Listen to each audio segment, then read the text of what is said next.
Cars zipped past, horns blaring, as they swerved around the stalled luxury SUV stranded in the middle of a hectic Lagos road. The sun blazed overhead, and the man in a white agbada was drenched in sweat, like someone trapped in a furnace. His red cap was barely hanging on, slipping with each time he ducked under the open hood, trying once again to bring the lifeless vehicle back to life. For nearly an hour, he had tried everything. Passers-by came and went, some glanced curiously, others shook their heads and continued on. No one offered to help. Maybe it was the intimidating car model. Or the crisp sharpness of his outfit. Either way, people kept their distance. Time, however, wasn't on his side. James Jonathan, billionaire founder of James Autos, was stuck. And worse, he was about to miss the year's biggest executive meeting. Investors had flown in from Dubai. His phone wouldn't stop vibrating. "Sir, are you almost here?" But what could he say? The car had simply died. No warning, no signs, just a sudden stop right there in the chaos of traffic. Then, seemingly out of nowhere, two girls appeared. They didn't look anything like mechanics. Skinny from hunger, brown-skinned, dressed in old skirts and faded tops. Their foreheads were slick with sweat, their natural hair wild in the heat, but their eyes, sharp, alert, unwavering, were fixed on the engine like it was a mystery they'd solved before. "Excuse me, sir," one said gently. "Is something wrong with your car? We can help." James turned and stared at them. "You can what?" he almost laughed. "Do you know what kind of car this is? Not even all trained mechanics can touch it." "Just give us a chance," the other girl said. "We saw you've been trying. Please." He studied them. Couldn't be more than 16. What could they possibly do? But with no other option, he stepped aside. "All right," he said, voice laced with doubt. It just stopped. Key turns, but nothing happens. The girls moved to either side of the car. The one who spoke first was Ellie. Her twin, Elliana, reached into her blouse and pulled out a small rusty spanner, an old friend they always carried. "Try the ignition, sir," Ellie said. James turned the key. A soft click. A weak sputter. Then silence. "It's the grounding," Elliana murmured. "Hand me the cutter." They dug into a small side pouch, pulled out some wires, expertly twisted them, removed a worn-out fuse, and within 3 minutes, they turned back to him. "Try again, sir," Ellie instructed. He sighed but obeyed. The car came alive with a loud purr. James froze. For a full 5 seconds, he just sat in shock. Then he sprang out of the car like he'd seen a spirit. Wait. What did you do?" "Just a small issue," Elliana said calmly. "A grounding problem and a fuse. New models sometimes have that glitch." His jaw dropped. What are your names?" "We're Ellie and Elliana," they replied. He blinked. "I'm James. James Jonathan. CEO of James Autos." Their eyes widened. They knew that name. He reached into his pocket and handed them a card. "Call me tonight. I want to speak with you both." "We don't have a phone," Ellie admitted. James gave a nod, reached into the glove box, and pulled out a brown envelope. "Take this, Nigerian Naira 500,000. Get yourselves a phone. Keep the rest." They stared, frozen. Ellie took the envelope like it was a treasure map. James restarted the car, gave one last glance of disbelief, and drove off. The sun had never felt warmer. The road never more full of hope. The 500,000 Nigerian Nairas weighed heavy in their hands. Ellie and Elliana stood still on the edge of the road, watching the billionaire's Mercedes vanish into the traffic. Horns blared around them, voices shouted, but nothing felt real. Elliana gripped the envelope tightly like it might disappear. "Ellie, did we really just help that James Jonathan? Ellie blinked. I think, we just did. They turned away slowly, walking as if afraid the moment might vanish if they moved too fast. The air felt charged. For once, they didn't feel invisible. They stopped at a roadside kiosk, bought a basic Android phone, SIM card, and data bundle. Then sat under a mango tree, legs crossed, trying to figure out how it worked. Neither had ever owned a phone before. Should we call him now? Elliana asked. Ellie checked the time. He said evening. Let's wait. While they waited, they bought food, real food, for the first time in days. Jollof rice, chicken with spicy sauce, chilled drinks. The first bite brought tears to Ellie's eyes. I wish Daddy could see this, she whispered. I miss him every day, Elliana replied. Their father, Mr. Abina, had been a respected mechanic. His garage in Ashy was always filled with joy, noise, and the smell of oil. He'd let them hang around after school, handing them tools, teaching them to listen, not just look. Don't fix with just your hands, he used to say. Fix with your heart.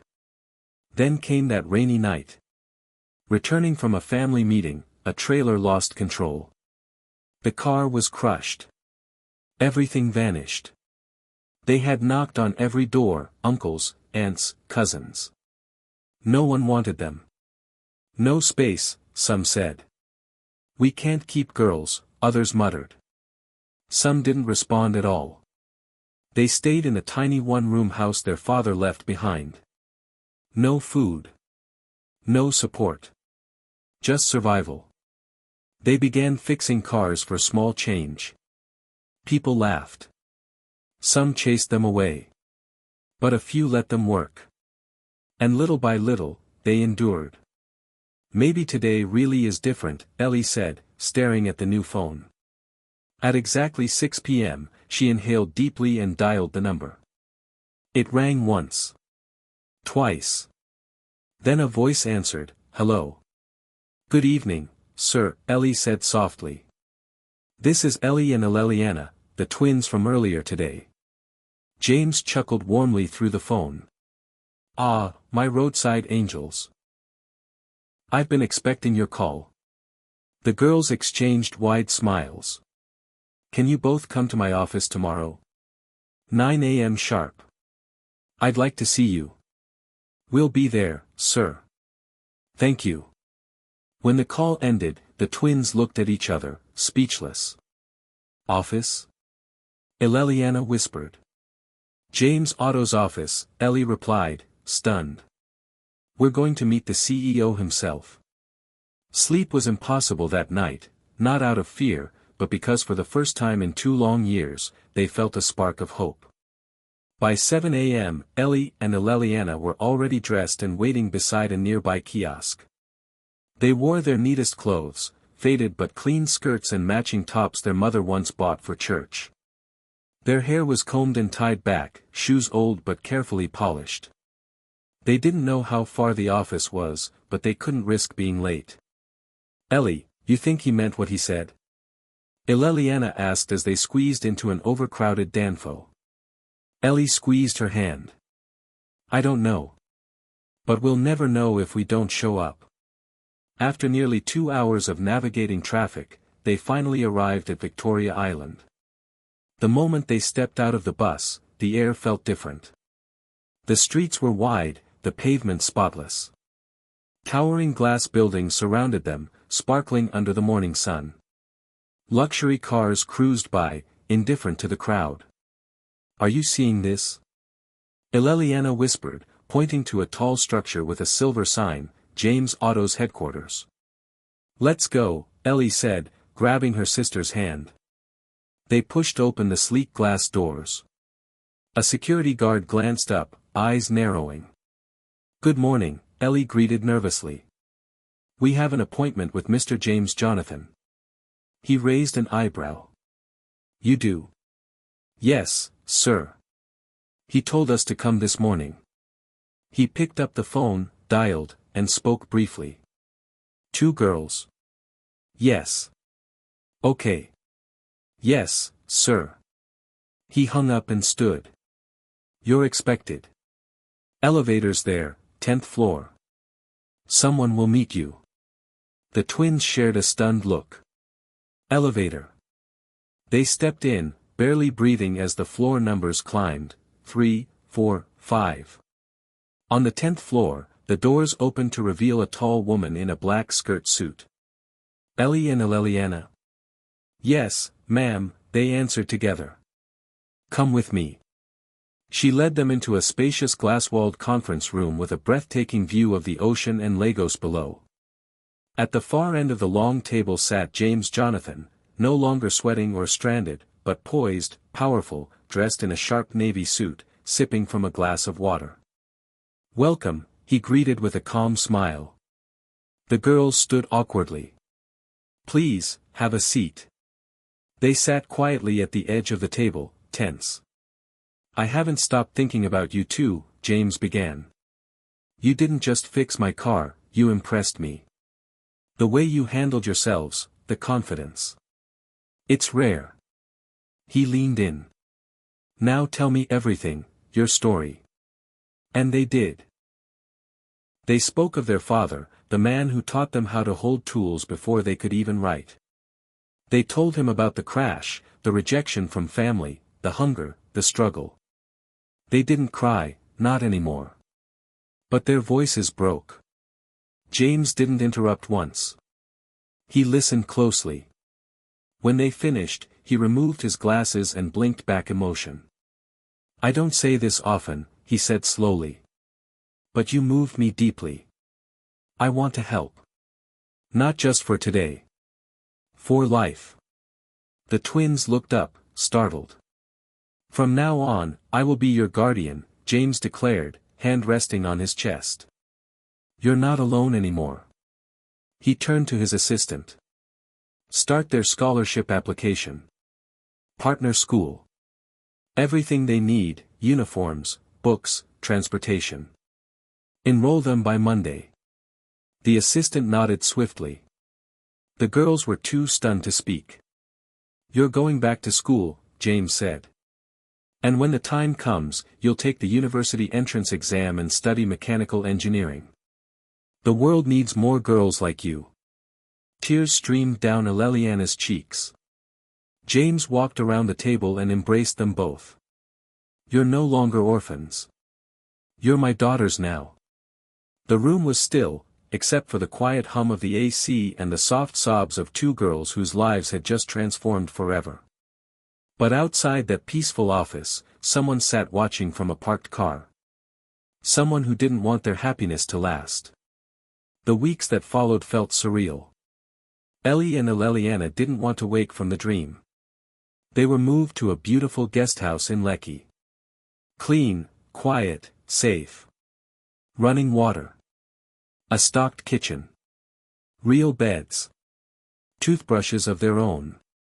Their new school uniforms arrived, neatly folded and pressed. Each morning, a private driver picked them up and dropped them off like royalty. Ellie clung to her notebooks, soaking up every lesson. Elliana quickly became friends with the school librarian. Whispers floated around campus. Those are the billionaire's daughters. But the girls weren't after attention. They just wanted to make James proud. And every evening, they still played with bolts and wires in the backyard, refusing to let their passion fade. But beneath all the happiness, something unsettling started to stir. One afternoon, just as they exited the school gate, Ellie stopped in her tracks. A black vehicle sat across the road, windows dark, engine quiet. But she felt it. Someone was watching. Do you see that car? She whispered. Elliana turned. That same car was parked here this morning. And right then, as they stared at it, the engine came to life. It slowly rolled away. Maybe it's a parent picking someone up, Ellie said, but her voice lacked conviction. That evening, they told James everything. His body stiffened. Did you catch the license plate? No, they both said. Immediately, James contacted his security unit. From now on, they don't move an inch without protection. I want to know who's tailing them. Days turned to weeks. The car didn't show up again. Life settled. The girls focused on their classes. Their grades soared. James smiled more often. The fear faded. Then came the scholarship dinner. James Autos was honoring 5 exceptional young engineers with full scholarships.